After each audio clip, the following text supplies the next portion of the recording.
तो target with PS Parihar channel में आपका स्वागत है। आइए शुरू करते हैं और देख लेते हैं कि आज के समाचार पत्रों में विद्यार्थी जीवन से संबंधित कौन कौन सी सूचनाएं हैं। तो वीडियो को जल्दी से लाइक कर दें, शेयर कर दें और जिन छात्रों ने चैनल को अभी भी सब्सक्राइब न किया हो तो जल्दी से सब्सक्राइब कर लें ताकि आप लोगों को इसी प्रकार की ऑथेंटिक अपडेट से सबसे पहले मिलती रहें। इससे पहले एक सूचना है उन विद्यार्थियों के लिए जो विद्यार्थी यूपीएससी की तैयारी कर रहे हैं। उसकी बेस्ट बुक है एस चांद पब्लिकेशन की और ये है सॉल्व पेपर। और यहाँ पर चूंकि किसी भी भर्ती को समझना है तो सबसे पहले उसके सॉल्व पेपर को देखना होगा। और यहाँ पर ये टॉपिक वाइज सॉल्व पेपर है, अंदर कितनी अच्छी तरीके से चीजें दी गई हैं वो अभी मैं आपको दिखाऊंगा। इसके लेखक देख लीजिए पहले आप लोग, डॉक्टर AR खान है और यहाँ पर ऊपर लिखा हुआ है KSG। GS paper first, GS paper second, CSAT, strategy, IAS planner, trend analysis, सब कुछ इसमें बहुत अच्छी तरीके से दिया गया है। नीचे मैं यहाँ पर आपको दिखाऊंगा। सबसे पहले तो यूपीएससी के बारे में बताया गया कि ग्रुप ए ग्रुप बी में कौन कौन सी भर्तियां आती हैं इस नोटिफिकेशन में, और साथ में यहाँ पर ये कट ऑफ वगैरह के बारे में पूरा का पूरा विश्लेषण बताया गया है।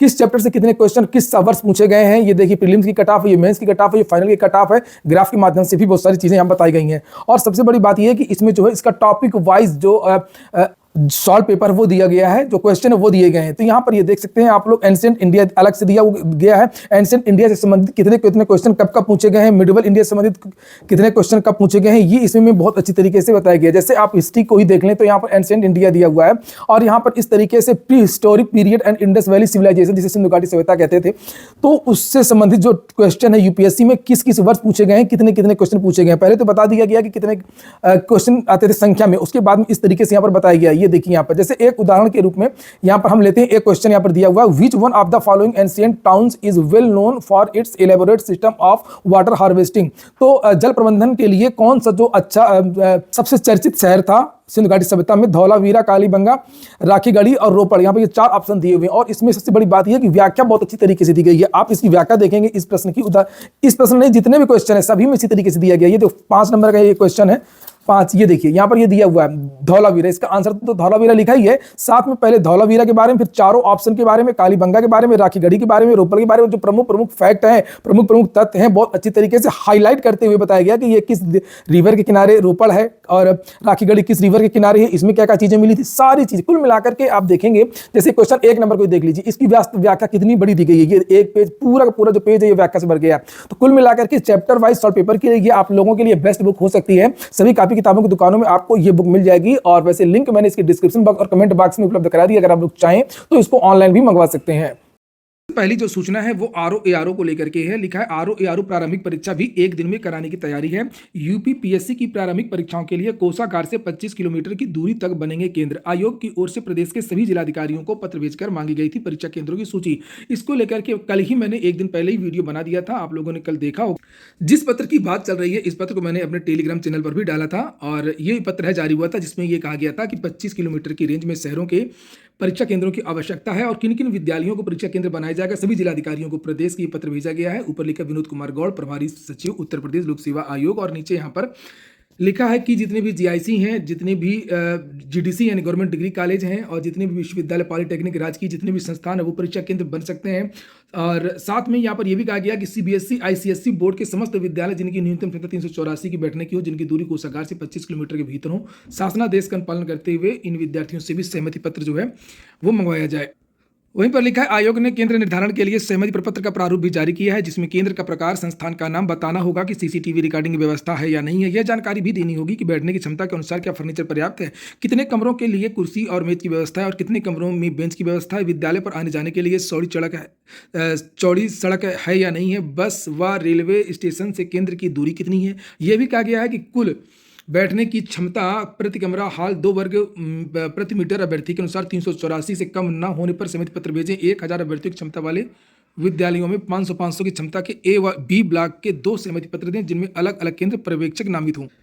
ठंड के कारण 8वीं तक के स्कूल आज और कल भी बंद कर दिए गए हैं। इसको लेकर के भी मैंने कल के वीडियो में जानकारी दी थी और पत्र जारी हुआ था। अगली और वही जो सूचना है पीसीएस आरओ इत्यादि को लेकर के वो सूचना अन्य समाचार पत्रों में भी दी गई है जिससे आप लोग यहाँ पर ये देख सकते हैं।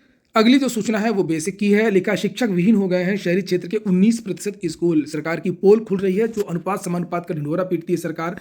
वहीं पर बताया जा रहा है कि उत्तर प्रदेश के जो शहर हैं वहाँ के 19% जो विद्यालय हैं वहाँ पर कोई शिक्षक नहीं है और 12% ऐसे स्कूल हैं जहाँ जो केवल और केवल शिक्षा मित्रों के भरोसे चल रहे हैं। तो सोच सकते हैं कि क्या हो रहा होगा इन छात्रों का जो यहाँ पर पढ़ते होंगे। आगे लिखा है कि हालत है कि प्रदेश के शहरी क्षेत्रों में कुल 5,104 परिषदीय स्कूल हैं शहरों में, जिनमें से 3,906 प्राइमरी स्कूल हैं जबकि 1198 अपर प्राइमरी स्कूल हैं। जबकि ग्रामीण क्षेत्र की स्थिति और भी ज्यादा भयावह है, शिक्षा मंत्री चाहे कोई कुछ भी कहे।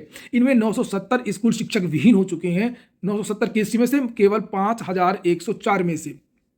नीचे लिखा दरअसल सरकार ने 2011 के बाद से ग्रामीण व शहरी क्षेत्रों में शिक्षकों का तबादला नहीं किया है।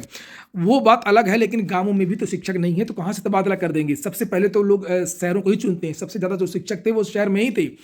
और यहाँ पर इस तरीके से लिखा है कि समायोजन की वजह से कमी हो गई है। अगर ट्रांसफर वगैरह का जो सिस्टम है वो बन जाता ग्रामीण से शहर वाला तो हो सकता है कि यहाँ पर अध्यापक आ जाते। नहीं, अध्यापक तब आएंगे जब आप भर्ती करवाएंगे। ट्रांसफर पोस्टिंग से जो है वो बात नहीं बनेगी। चाहे जितना आप ट्रांसफर पोस्टिंग कर लीजिए, चाहे जितना आप समायोजन कर लीजिए, कुल मिलाकर के आप लोगों को नई भर्ती देनी ही होगी। और यहाँ पर लिखा हुआ है कि शहर में कितने विद्यालयों में जो है शिक्षक नहीं है। जैसे लखनऊ में 60 शिक्षक विहीन स्कूल हैं। शिक्षक विहीन स्कूल है, इतने स्कूलों में शिक्षक ही नहीं है मात्र एक शहर में। गोरखपुर में 60 नहीं, 60 विद्यालय ऐसे जहाँ शिक्षक नहीं है। प्रयागराज में 74 विद्यालय ऐसे जहाँ शिक्षक नहीं है। वाराणसी में 56 विद्यालय ऐसे जहाँ शिक्षक नहीं है। मेरठ में 71 विद्यालय ऐसे हैं जहाँ शिक्षक नहीं है। बरेली में 72 विद्यालय ऐसे हैं जहाँ शिक्षक नहीं है। अयोध्या में 66 विद्यालय ऐसे हैं जहाँ शिक्षक नहीं है। गौतम बुद्ध नगर में भी 69 ऐसे विद्यालय हैं जहाँ शिक्षक नहीं है। और देवरिया में भी 10 ऐसे विद्यालय हैं जहाँ पर शिक्षक नहीं है। ये एक एक जिले की ये हालत है।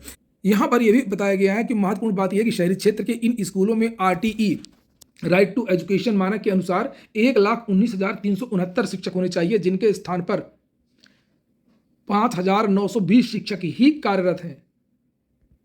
ऐसे में शहरी क्षेत्रों के लिए अभी 13,349 शिक्षकों की जरूरत है, अर्थात प्राइमरी में 70%, अपर प्राइमरी में 40% शिक्षकों की कमी है। तो यहाँ पर जो है ना ये 19,369 होना चाहिए। शहर के बारे में बात हो रही है और 19,369 की जगह 5,920 शिक्षक कार्यरत हो, गलत टाइप हो गया होगा। और अब जो है लिखा कि 13,349 शिक्षकों की जरूरत है।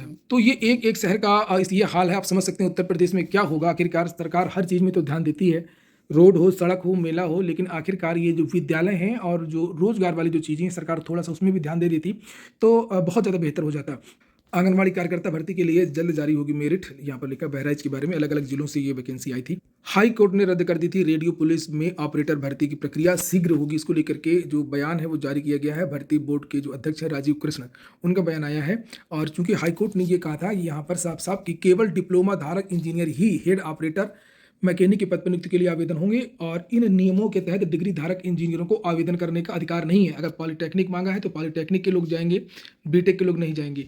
6 जनवरी 2022 को 936 पदों भर्ती के लिए जारी नियमों में पुलिस भर्ती द्वारा बदलाव करके डिग्रीधारी इंजीनियरों को भी आवेदन करने का हकदार मान लेने के आदेश को कोर्ट ने बिना अधिकार का आदेश माना है और कोर्ट ने पूरी की पूरी जो भर्ती प्रक्रिया है रद्द कर दी है। कभी कभी जो कोर्ट है बहुत बढ़िया और बहुत ही स्पष्ट डिसीजन दे देती है। सभी वर्गों के लिए छात्रवृत्ति के नियम बनाए जाएंगे एक जैसी, नियमावली में होगा संशोधन, शासन स्तर पर तैयार हो रहा है प्रस्ताव। तो अभी जैसे स्कॉलरशिप आती है तो उसमें सबसे पहले जो एडेड विद्यालय होते हैं वहाँ पर स्कॉलरशिप दी जाती है, पैसा फंड बचता है। तब जो प्राइवेट विद्यालय होते हैं वहाँ के विद्यार्थियों को स्कॉलरशिप दी जाती है। तो इसी में अब इकट्ठा मेरिट बनाने की चर्चा है। जो नियमावली बन रही है इकट्ठा सीधी सीधी मेरिट बनेगी और जो भी बच्चे आएंगे मेरिट के आधार पर उनको स्कॉलरशिप दिया जाएगा। अन्य कोई बदलाव नहीं होगा। जैसे SC ST के लिए अलग क्राइटेरिया है, कम से कम इतनी आय होनी चाहिए 2.5 लाख रुपए, और OBC जनरल के लिए अलग होती है, तो उसमें कोई बदलाव नहीं होगा। डीएलएड परीक्षा के लिए कल से आवेदन भरे जाएंगे। फरवरी के दूसरे सप्ताह में प्रस्तावित दूसरे और चौथे सेमेस्टर की परीक्षाएं। डीएलएड द्वितीय व चतुर्थ सेमेस्टर के 2 लाख से अधिक प्रशिक्षुओं की परीक्षाएं फरवरी के दूसरे सप्ताह में प्रस्तावित हैं। जिन अभ्यर्थियों का प्रशिक्षण निर्धारित कार्यक्रम के अनुसार पूरा हो गया, परीक्षा के लिए उनके आवेदन पत्र 17 से 25 जनवरी तक भरे जाएंगे। 18 तारीख को नवोदय की परीक्षा है श्रावस्ती में, जिसमें 3,998 विद्यार्थी शामिल होंगे। ब्लॉकों में रखे जाने वाले ARP को लेकर के सूचना दी गई है। ARP के प्रदर्शन का हर साल मूल्यांकन होगा। 15 मार्च तक चयन करें। अलग अलग जगह से नोटिस भी जारी हो गई है। ये देखिए जैसे यहाँ पर एक बलरामपुर से एक नोटिस जारी हुई है ARP को लेकर के। अगली सूचना कुछ वैकेंसीज की है। हिंदुस्तान पेट्रोलियम कॉर्पोरेशन लिमिटेड से 234 पदों पर जूनियर एग्जीक्यूटिव ऑफिसर की पदों पर भर्ती आई है। CBSE से भर्ती निकली है 212 पदों पर जूनियर असिस्टेंट और सुप्रिटेंडेंट के पदों पर भर्ती है। लास्ट डेट 31 जनवरी है। शिक्षा मित्रों का मानदेय जल्द बढ़ाए सरकार। बीच बीच में खबरें आती हैं मानदेय बढ़ गया, मानदेय बढ़ गया, मानदेय बढ़ गया, उसके बाद में फिर ये हो जाता है मानदेय बढ़ाए सरकार। तो अभी तक सरकार ने कोई भी ऑफिशियल नोटिस जारी नहीं किया है। आज के वीडियो में इतना ही। पूरा वीडियो सुनने के लिए बहुत बहुत धन्यवाद।